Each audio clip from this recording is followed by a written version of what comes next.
Hi there. You're listening to Hypercast, an ADHD podcast. I'm Melissa, an ADHD coach and advocate.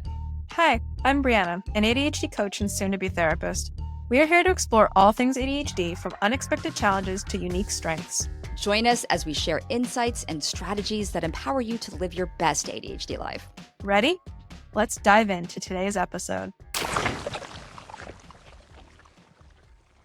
Not that you really need to know this, men, but maybe you do. Hey, everyone. Welcome back to Hypercast. Recently, Brianna and I sat down with Dustin Horvath, the host of ADHD in a Hurry. We had an awesome discussion about what it's like to be a woman with ADHD. Hope you enjoy. Bye.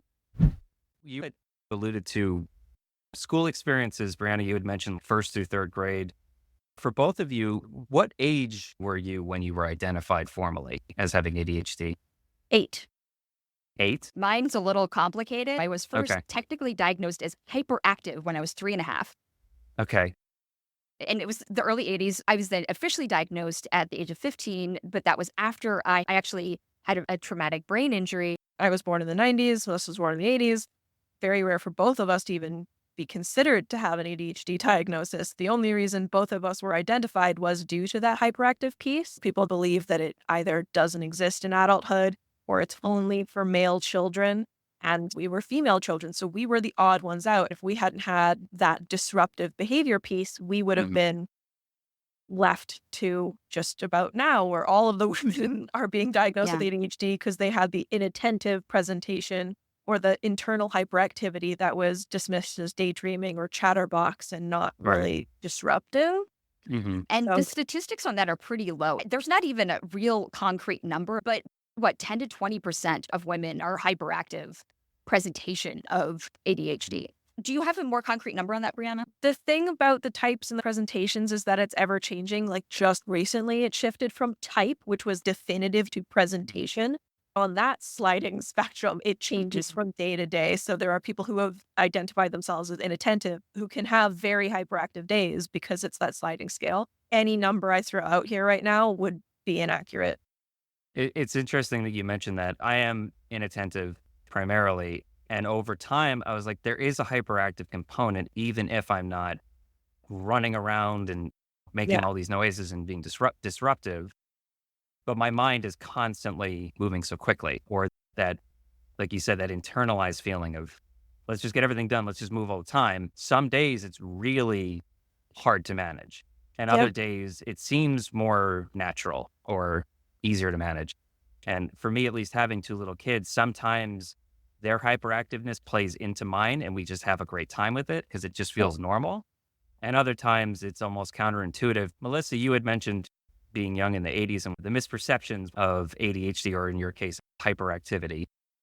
So for you, when you were starting to go into kindergarten, into the elementary grades, what was it like for you as a student, especially as a girl in elementary school with this hyperactivity? How did you manage it? How did your parents or teachers react to you?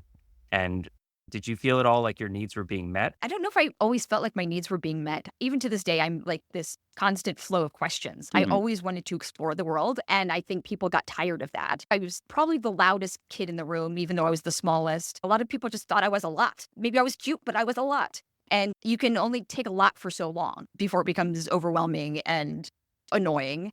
And then that cute gets not cute very quickly. I don't know if that answers your question. Oh, it absolutely does. I can empathize with you're cute, but that's enough for now. Yeah. But then it becomes, I have all this energy or curiosity and I can't turn it off. So what do I do now with myself? Melissa and I have a very different background and upbringing, maybe the decade, but also just like the family unit. And this was the last time where there was like this such intense stigma. There is still stigma today. I don't want to dismiss the discrimination, the stigma that we still face. But it was a very interesting transition because I went from a period of this doesn't exist, you're a novelty, like maybe you were born a boy type of thing. How could you possibly have ADHD?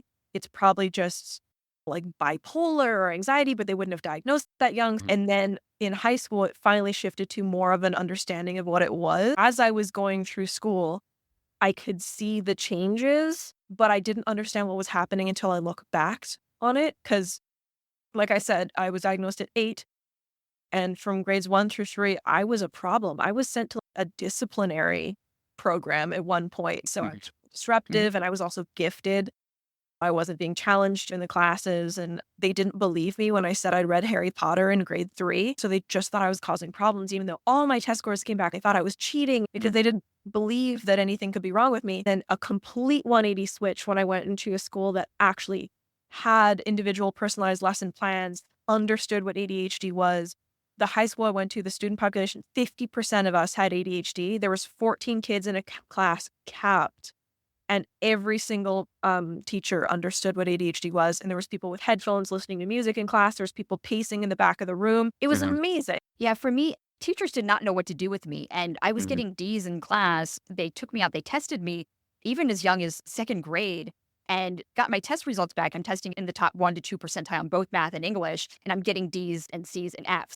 That to me just showed that they did not know how to utilize their teaching ability to teach me the way I needed to learn. And I'm sure if you raised any concerns, you were probably shot down. Like, all right, kid, enough.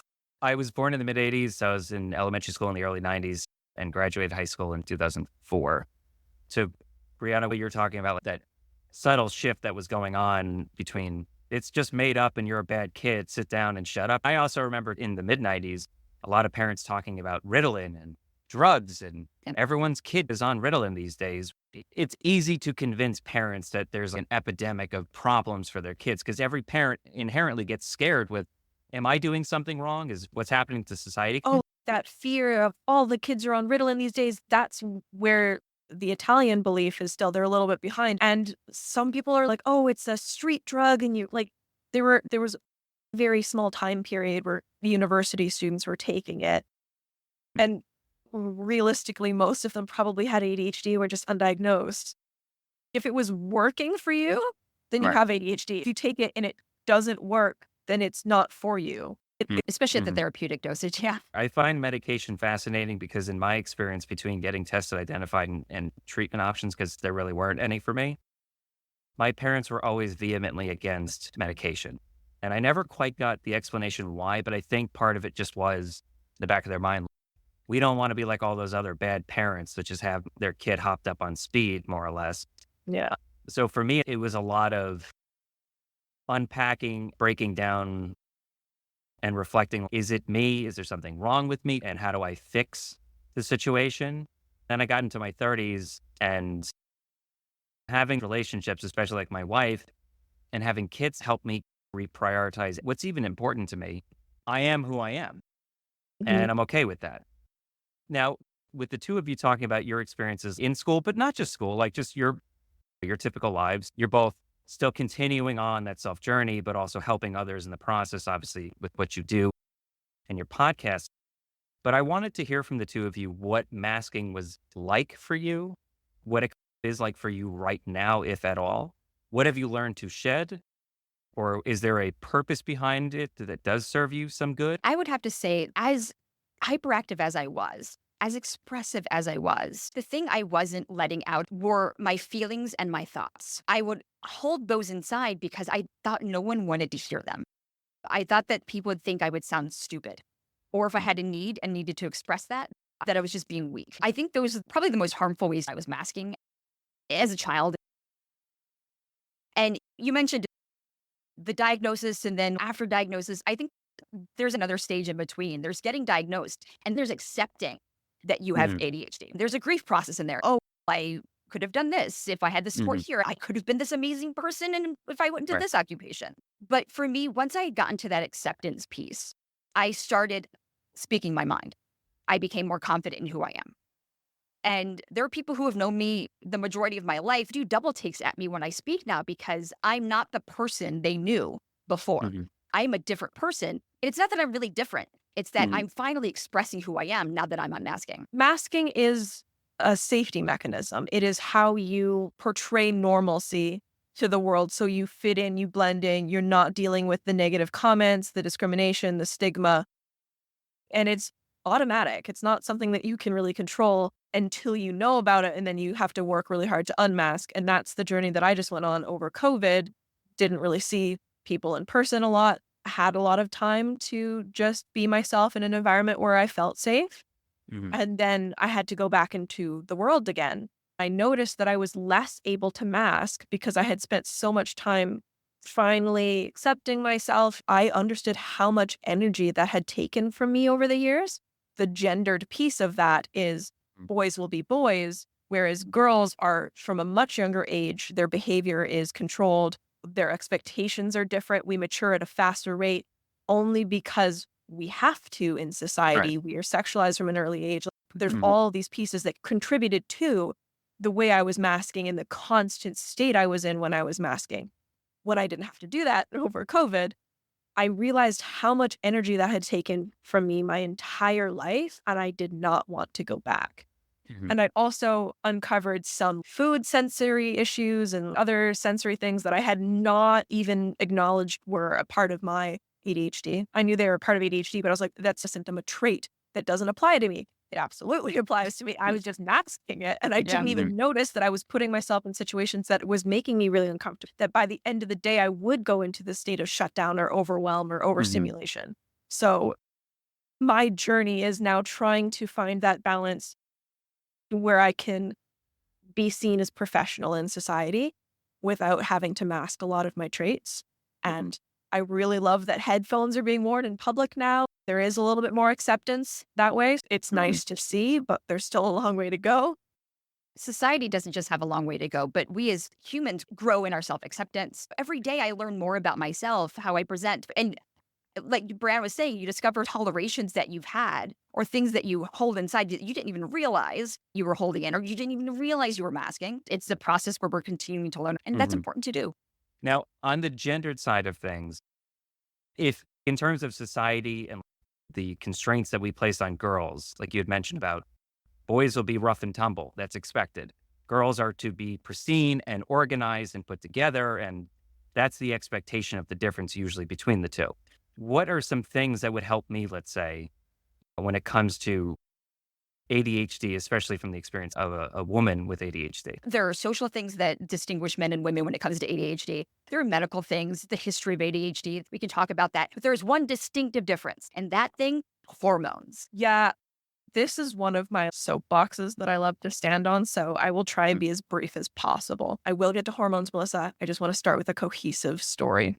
One of the questions you asked is, what can you know as a man? So the answer to that question is privilege. And with every minority you add on to a disability or to a person, it increases the impact. We are women with ADHD. That's two minorities. One is visible, one isn't. People of color, if you're queer, all of those pieces add on to the stigma, add on to the discrimination, make it more difficult to receive a diagnosis, to receive treatment, to be taken seriously by a doctor or a medical professional. The aspects of how it impacts school, employment, sexual violence. We're more likely to be victims of domestic assault if we have ADHD, financial abuse, incarceration, real life situations that happen to all minority groups. When you're a woman with ADHD, it's compounded. And back to Melissa's hormone piece, yes, the hormone cycle does impact ADHD. The menstrual cycle impacts ADHD, and they don't study it. There's a paper that I recently read that said, if you take medication, maybe changing the dose as you go through the menstrual cycle would actually be a more effective way of medicating yourself rather than just a straightforward dose, because men's testosterone changes over the day, whereas our hormones change over a month. So the medication that's built for a change through a day doesn't work when we're in our luteal phase, when we have really low estrogen, and low estrogen means low dopamine. So our brains are having a bigger problem. There are major changes that girls and women go through in their lives. Periods are one of them. If we give birth to a child, pregnancy is another. And then menopause, those fluctuation of hormones affect the way medications actually work on our bodies. I will hit my period. Not that you really need to know this, men, but maybe you do. And I They just should. get stupid. Like I just become stupid because my medication is like half as effective as it is for 3 other weeks of the month. And imagine if all of a sudden, as a man, if you're taking medication, your medication is half as effective, or you only get half of your dose. Your brain would be jarred, your body would be jarred. It's a little intense. So you said you have 2 little girls, right?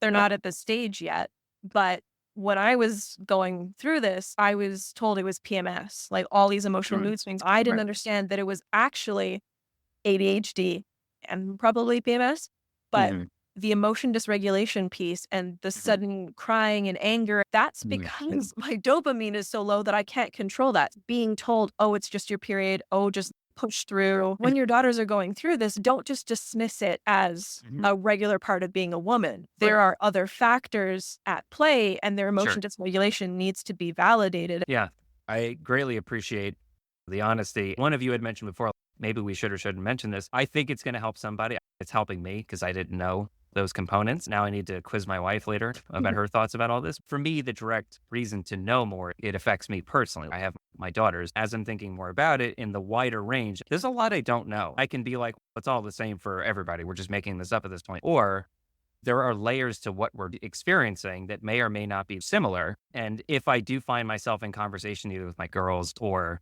with someone in the future, just having a little bit more information than when I started is a great start. And now you've piqued my interest in hormones and ADHD, so I appreciate that. I want to mention one thing when it comes to men, and Brianna and I have talked about this recently, but when it comes to the helping professions, both therapy and coaching, more women are seeking out those services than men are, because socially, men are told to suck it up, bury your feelings.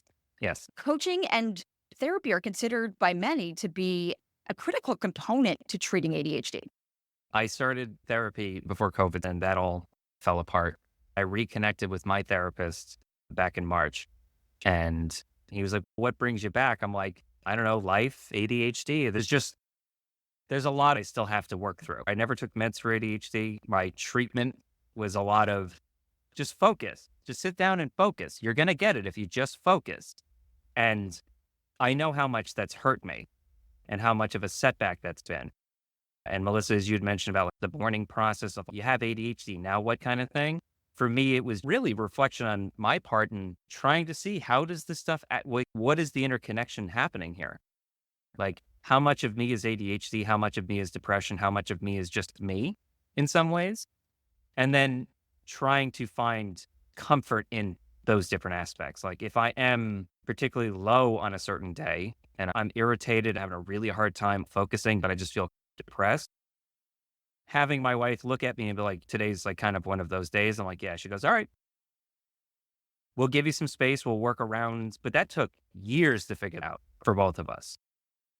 But that's why the affirming part I'm so excited about for my kids, but also for people in the future is you're not weird. Doesn't it feel amazing to have that person recognize where you are, accept it, and then support you as you're going through it because they know it's temporary or it's just an off day. To your point of what percentages of things are you, that depression is you, that anxiety is you, that ADHD is you, that is you, it is all 100% you. Naturally building off this talking point, when it comes to self-acceptance, between your personal experiences, what would be, let's say, a message that you would share to a young girl, but a person either with ADHD about the power of what self-acceptance can mean for them? From the scientific research-based side, self-acceptance is the first step to being less vulnerable to bullies, having a higher self-esteem, lower suicide rates, but also on the flip side of that, more success. If you have self-acceptance, then you are willing to believe in yourself and you're more likely to actually achieve your dreams as a result of the self-acceptance.